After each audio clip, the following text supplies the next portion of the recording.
সবাই কেমন আছেন? 365 দিন ট্রান্সফর্ম চ্যালেঞ্জে আজ 181 দিন।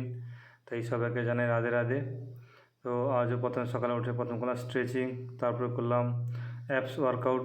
অ্যাপস করে আজকে বেরিয়ে গেলাম কাজে যাওয়ার পথে। আজকে রোদটা প্রচুর বেরিয়েছে, তাই কাজ শেষ করে বাড়িতে এসে আজকে ওয়ার্কআউট করলাম অ্যাপস এবং শোল্ডার। সন্ধ্যের সময় প্রথমে করলাম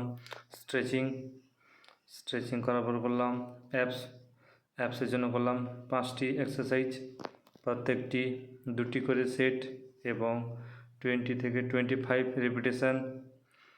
প্রত্যেকটি ওয়ার্কআউটের মাঝখানে 30 সেকেন্ড রেস্ট। তারপর করলাম ভি হোল্ড 1 মিনিট। তারপর করলাম শোল্ডারের জন্য প্রথম করলাম শোল্ডার ফ্লাই, তারপর শোল্ডার প্রেস, তারপর সিঙ্গেল হ্যান্ড শোল্ডার ফ্লাই, তারপর করলাম ফ্রন্ট শোল্ডার ফ্লাই, তারপর বারবেল আপ ডাউন, তারপর করলাম ট্র্যাপসের জন্য করলাম 2টি এক্সারসাইজ, প্রত্যেকটি 3টি করে সেট। শেষে করলাম স্ট্রেচিং।